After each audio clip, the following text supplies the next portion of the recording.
Olá, esse é o Conexão Universitária, o programa do canal Universitário de São Paulo, que nessa série está discutindo aí os diversos legados deixados pelos Jogos Olímpicos de 2016.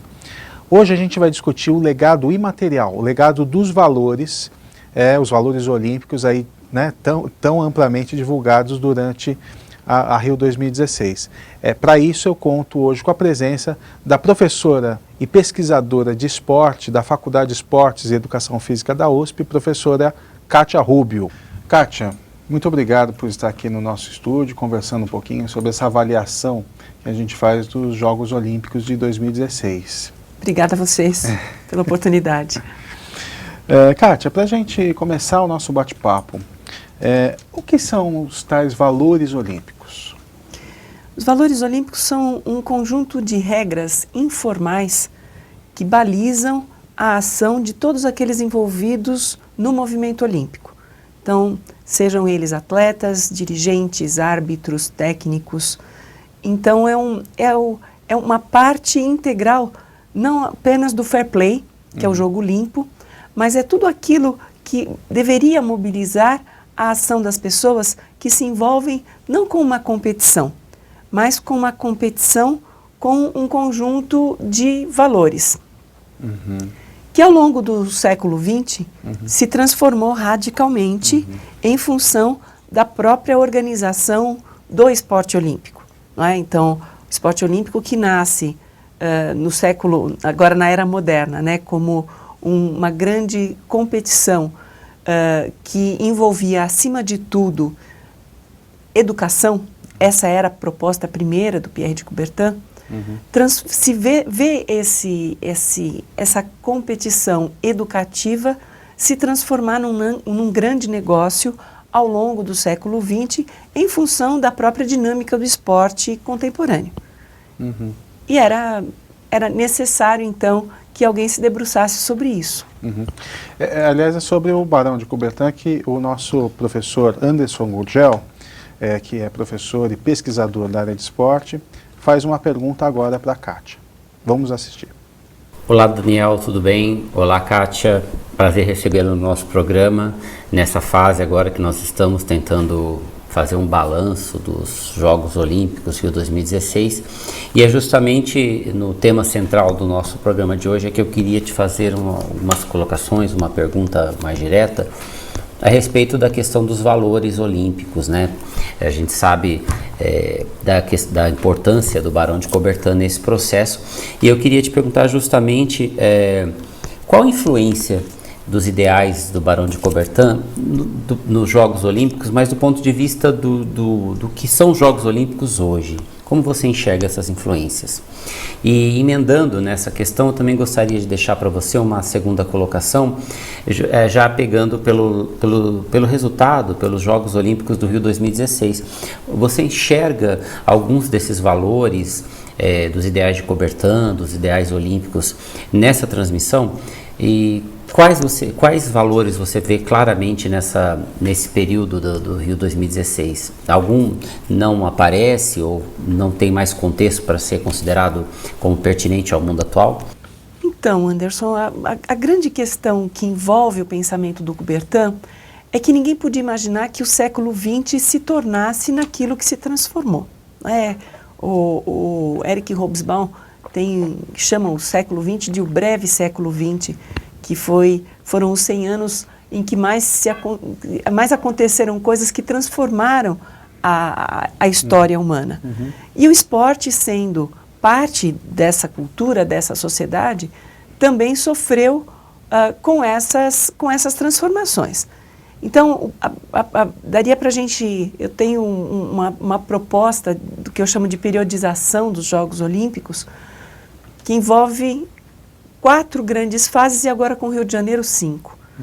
Então seria uma primeira fase, que é a fase de surgimento dos Jogos, que vai de 1896 até 1912, que é o conjunto de competições que acontecem ainda antes da Primeira Guerra Mundial, que é uma grande novidade. Assim, o que são os Jogos Olímpicos?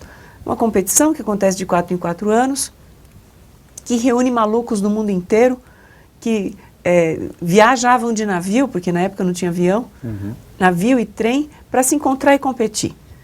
Em algumas situações, os Jogos Olímpicos, como em 1900, durante os Jogos de Paris, durou quase 6 meses, porque ele era uma competição dentro de um outro evento, que era uma feira mundial, enfim.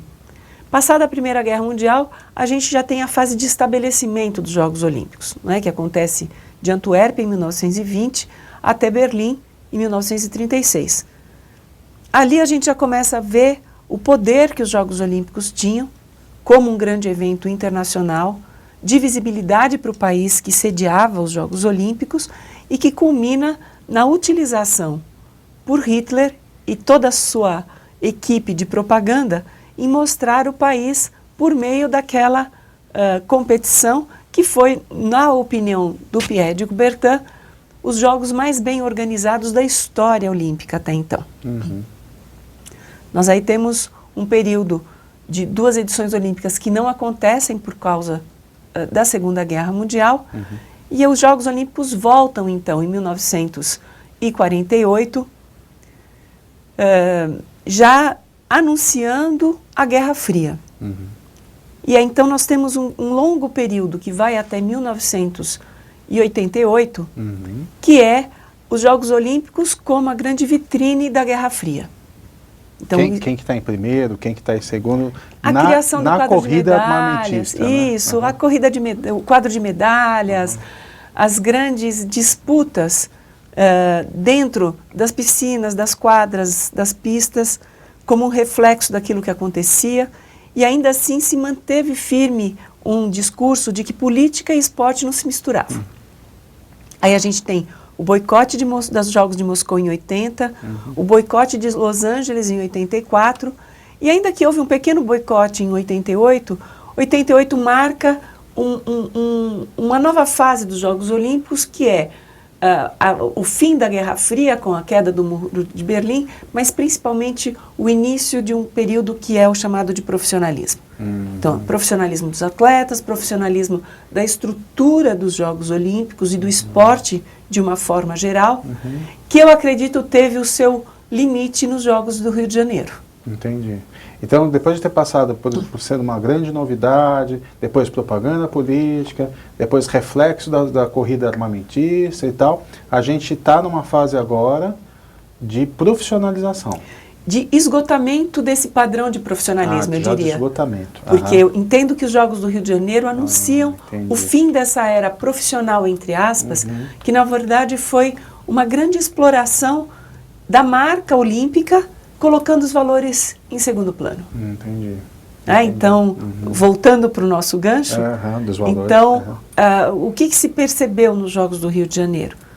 Que esse modelo de profissionalismo que se imaginou que renderia milhões para todos os envolvidos no negócio olímpico, corre o risco de perder aquilo que é essencial para a sua manutenção, que são os valores. Os valores que não são materiais, né? Não são materiais. Os valores não são tangíveis, né? São valores humanos. São valores humanos. Que, condecorado como olímpicos, eles são a razão de ser desse grande impacto não objetivo, né, desse impacto subjetivo que a competição olímpica causa no espectador.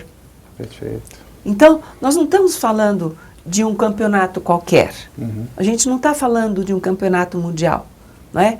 O que o símbolo olímpico representa para a vida do atleta e do público que frequenta os Jogos Olímpicos, que se desloca ao redor do mundo para estar naqueles 18 dias, naquele espaço físico específico onde acontecem os Jogos, celebrando mais do que uma competição, mas aquilo que subjaz à competição olímpica, que é essa redenção do humano no herói que se transforma aquele que consegue uma medalha de ouro, prata ou bronze. Então você tem uma visão mais otimista em relação à recuperação dos valores do Pierre de Coubertin, voltando agora nessa última fase dos Jogos 2016. Quer dizer, você acha que aquele ideal inicial, ele está voltando a conquistar mentes e corações? Não, é que a falta desse ideal coloca em risco o negócio. Ah, tá. Então é mais perversa a questão. É mais perversa. Não é? É o negócio também se apropriando dos Claro, valores. porque se tenta agora, basta ver o número de companhias que usaram os valores olímpicos para fazer a venda dos seus produtos ao longo de 2016. Sem ter qualquer relação com os valores. Exatamente, quer dizer, era uma coisa mais fechada, agora não, agora é mais abertos, porém... Eu vendo a amizade, eu vendo a excelência no meu produto. Exatamente, está embutindo dentro da marca. Um combo. Então agora já não basta mais usar os anéis, não é? Que é a marca mais cara do planeta. Agora, além de eu usar os anéis, eu também uso aquilo que efetivamente humanizava os jogos, que era a razão de ser, inclusive, de toda a formação educativa que o esporte poderia ter. Eu agrego isso valor ao produto daquele que patrocina os anéis. Entendi. Então, considerando isso, você acredita que os jogos de 2016, eles podem, né, eles puderam contribuir para o esporte praticado pela população? Não. Jogos Olímpicos e prática esportiva do país que cedia não tem relação alguma. Isso é usado muitas vezes no discurso, sim, para se conquistar a candidatura, e basta ver Brasil. Logo em seguida o que acontece. Não, nada, absolutamente nada. Então, por isso que eu entendo que os Jogos do Rio de Janeiro marcam o fim de uma era. Se pode enganar muitos por um pequeno tempo, mas não se pode enganar todos durante todo o tempo. Perfeito. E como é que você classifica assim, a posição que o Brasil alcançou nesses últimos Jogos Olímpicos? Não foi surpreendente. Se esperava muito mais do que se fez. Top 10, enfim. Né? Mas, diante da necessidade da readequação do discurso, se saiu com um discurso vitorioso, dizendo que nunca antes na história desse país se ganhou tantas medalhas. Enfim, é possível se criar discursos adequados e propícios ao momento que se vive, e as medalhas conquistadas pelo Brasil foram muito bem usadas por quem de direito. Perfeito. Kátia, a gente vai fazer um breve intervalo e continuamos aqui conversando então sobre o legado imaterial, digamos assim, né, dos valores que foram deixados aí pelos Jogos Olímpicos de 2016. E aqui é a entrevista com a professora Kátia Rubio. Daqui a pouquinho a gente volta com Conexão Universitária.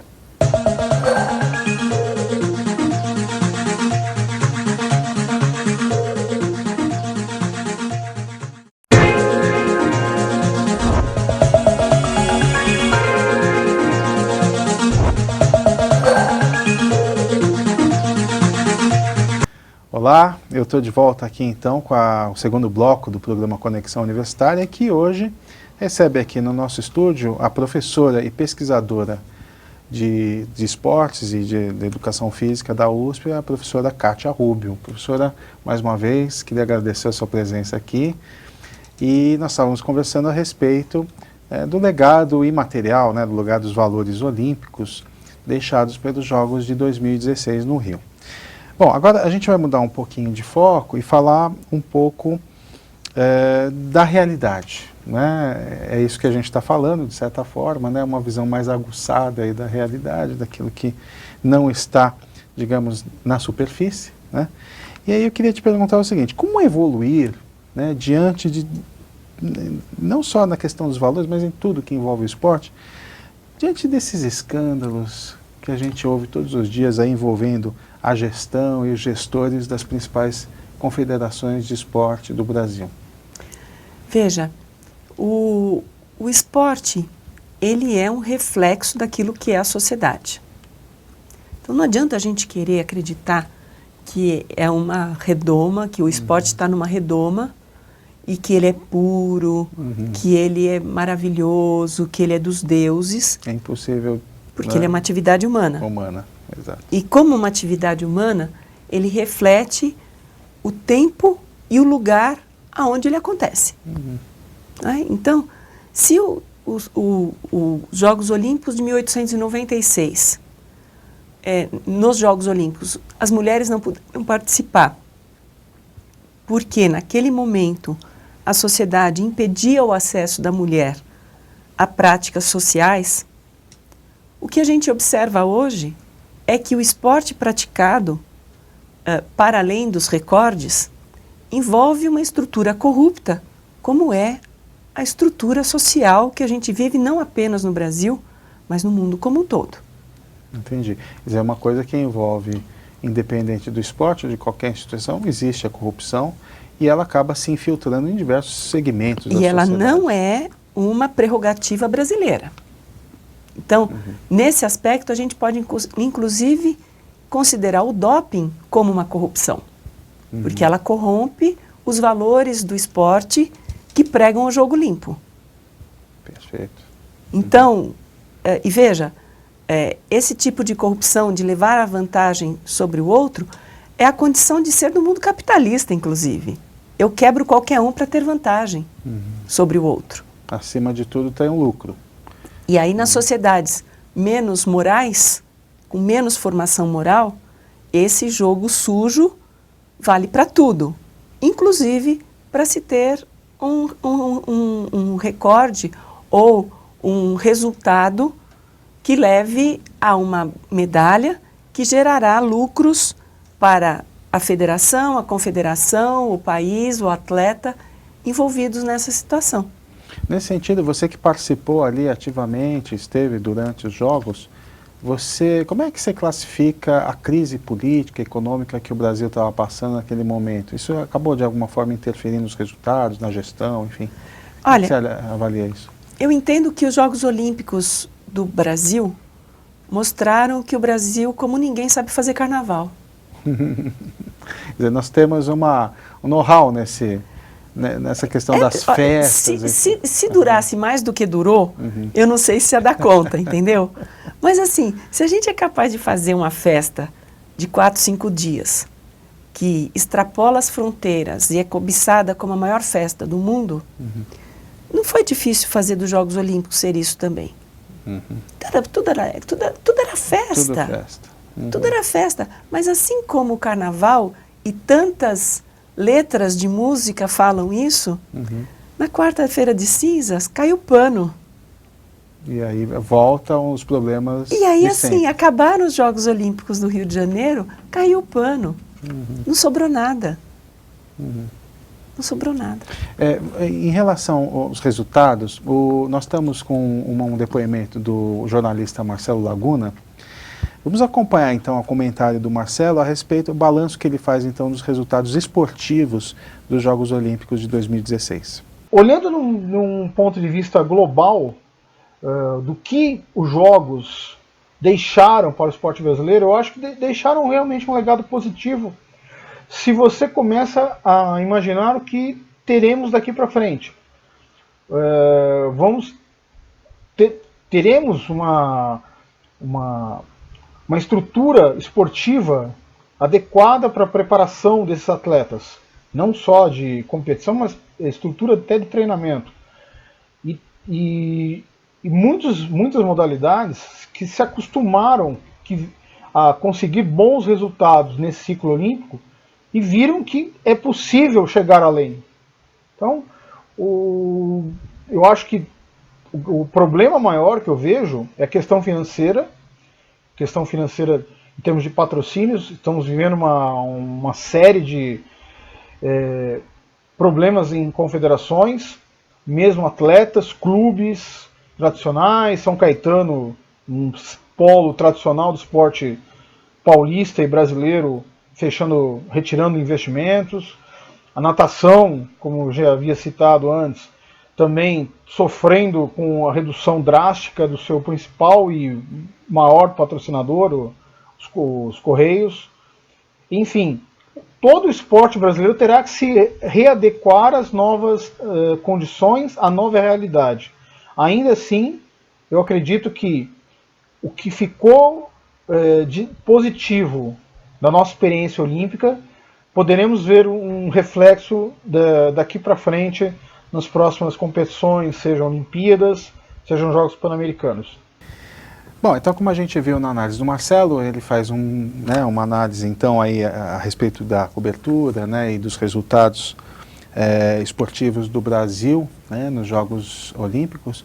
Na sua opinião, em relação aos Jogos Paralímpicos, como é que você analisa a divulgação, enfim, a presença dessa modalidade, né, para esportistas especiais nessa última Olimpíada de 2016? Eu até escrevi um texto sobre isso, dizendo que os Jogos Paralímpicos foram os Jogos Invisíveis, não é? Porque toda a atenção, o cuidado que se teve com os Jogos Olímpicos não se mostrou com os Jogos Paralímpicos. E aí a gente já vê um paradoxo dos valores. Exatamente. Né? Quando a gente fica fala evidenciado a igualdade, a amizade, a excelência, a transcendência, né? Foi por água abaixo ali. Não é? Por quê? Porque isso não dá audiência. Isso não dá grade. Retorno. Né? Isso na grade é nada, isso dá traço na grade.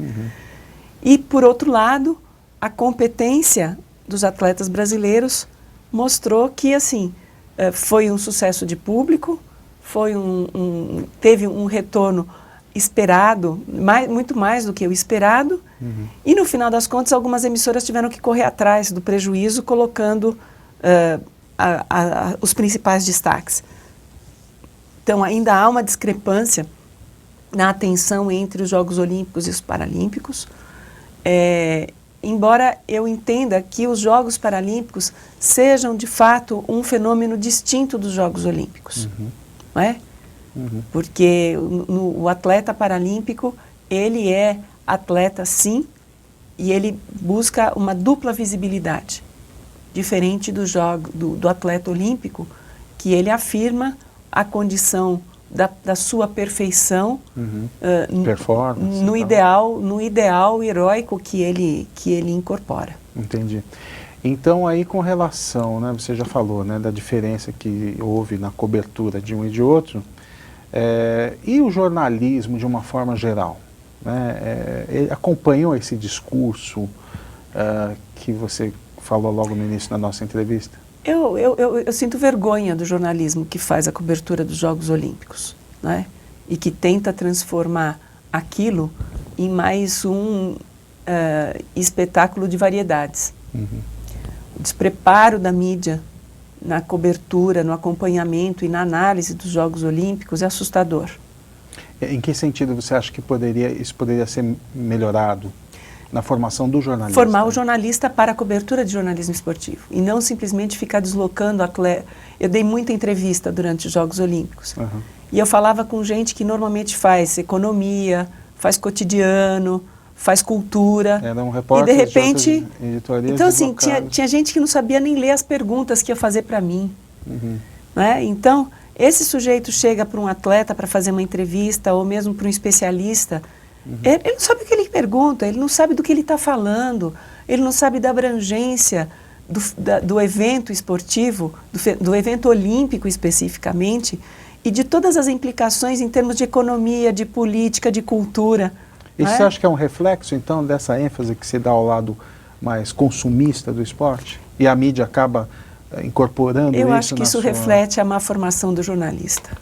Faltam escolas formar melhor os seus jornalistas. Jornalista não é simplesmente pegar um microfone e sair perguntando coisas. Né? O jornalista ele deveria ser um sujeito muito bem formado, deveria ter cultura antes de mais nada. E jornalismo não é técnica só. Né? Jornalismo significa o ser jornalista, estar preparado para ir para o mundo, saber sobre o mundo, e não simplesmente levar meia dúzia de perguntas que ele mal sabe ler diante de quem ele tem que interagir. Ok. Kátia, na tua opinião, qual é o futuro olímpico do Brasil? Está difícil dizer, nesse momento. Né? Diante de todo o recuo dos patrocínios, os escândalos nas confederações, que pouco se apura. Nós estamos aí prestes a uma grande eleição da Confederação Brasileira de Desporto Aquático, com seríssimas denúncias de desfalque, mas o sujeito investigado vai lá de novo para mais um mandato, são 3 décadas diante de uma confederação. Então é difícil ver luz no fim do túnel quando a realidade presente ainda é essa. A realidade precisa ser modificada para que o futuro seja mais promissor, né?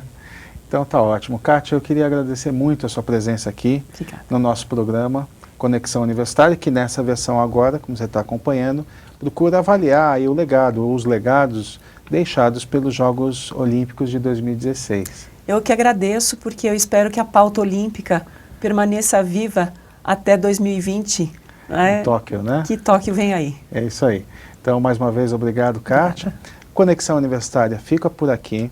Se você tiver algum comentário, uma dúvida, uma sugestão, manda para a gente. Nosso e-mail é cnu@cnu.org.br. A gente vai encaminhar o e-mail, analisar e considerar aquilo que for de utilidade, de aprimoramento desse programa, que é o programa do canal Universitário de São Paulo. Agradeço a sua audiência e a gente volta numa próxima edição.